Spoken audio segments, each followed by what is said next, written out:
দর্শক, Gabtali bus terminal এই জায়গাটি যেন এক মরণ ফাঁদে পরিণত হয়েছে। আপনারা লক্ষ্য করতে পারছেন যে এই রানিংয়ে গাড়ি আসছে, সেই রানিংয়ের গাড়িগুলো থামিয়ে হাতে ইশারা করে কিন্তু এই নিচ দিয়ে ঢোকা হচ্ছে এবং এই ঢোকার ফলে যে সমস্যা সৃষ্টি হচ্ছে, যে কোনো সময়ে গাড়ির নিচে পিষ্ট হয়ে মৃত্যুবরণ করতে পারে, সেটা কিন্তু বলতে আর বাকি থাকে না। পিছনে সামনে দিয়ে কিন্তু কাটা দিয়ে ঢোকা যায় অপোজিট রোডে। তবে এই যে ফাঁকা জায়গাটি দেখতে পাচ্ছেন, এই ফাঁকা জায়গাটিতে খুব সহজভাবে তারা ব্যবহার করছে। আপনারা একটু লক্ষ্য করলে দেখতে পারবেন যে এভাবে গাড়ি ঘোড়া চলাচল করছে, সেই গাড়িগুলো চলাচলের প্রতিবন্ধকতা সৃষ্টি করে তারা এভাবে নিচ দিয়ে যাওয়া আসা করছে এবং হরদমে যাওয়া আসা করছে।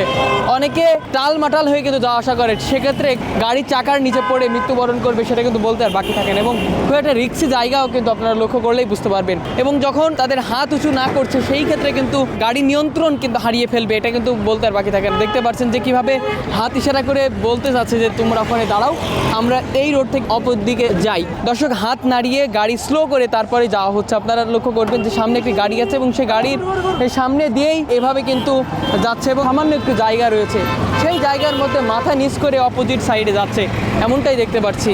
এবং বেশ রিক্সি জায়গা মনে হয়েছে, কারণ অন্যান্যরা ওই দিক থেকে এই দিকে আসছে এবং এই দিক থেকে অন্য দিকে যাচ্ছে। মালামাল নিয়েও তারা যাওয়া আসা করছে, বিশেষ করে ছোটো ছোটো বাচ্চারা এবং মুরব্বীরা যারা আছেন বয়স বেশি, তারাই কিন্তু বেশি যাওয়া আসা করছে।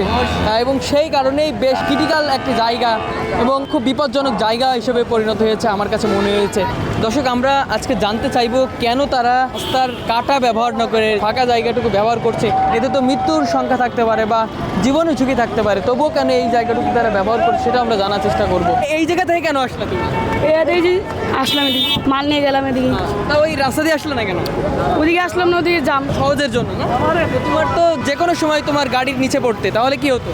তাহলে যেতাম। সতর্ক থাকলে দরকার ছিল না? সতর্ক থাকতে হবে তো এবার থেকে।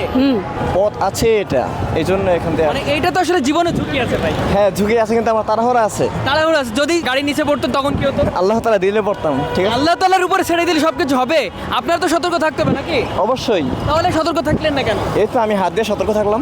মানে হাত দিয়ে সতর্ক করছেন, এটা হয়ে গেল। আমি জানি যে মানুষ আমার হাতের ইয়ার মাধ্যমে মানুষ থামবে, এটা কিন্তু আপনার কি এটা উচিত হয়েছে? এটা কি আইন ভঙ্গ করেন না আপনি? না, আইন এটা আমার ভঙ্গ হয়েছে অবশ্যই, কিন্তু উচিত নয় অবশ্যই এটা। ভাইয়া একটু শুনতে যাচ্ছি, এই যে রাস্তার সামনে কাটা ছিল, ওই দিক থেকে আসতে পারতেন, এইখান থেকে কেন আসতেন? তারা তো সহজে কেন আসছি, তারা তো অনেক দূরে ভাইয়া, অনেক দূরে, এই মাথায় আচ্ছা আচ্ছা, তো অনেক দূরে ঘুরে নামতে আসছে এদিক দিয়ে, তাহলে ফিরে ঘুরে আসতে হলে ওদিকে আসতে হবে। এই জন্য সংখ্যা হওয়ার জন্য এখানে আসলেন। যদি কোনো গাড়ি আপনারা কি সমস্যা?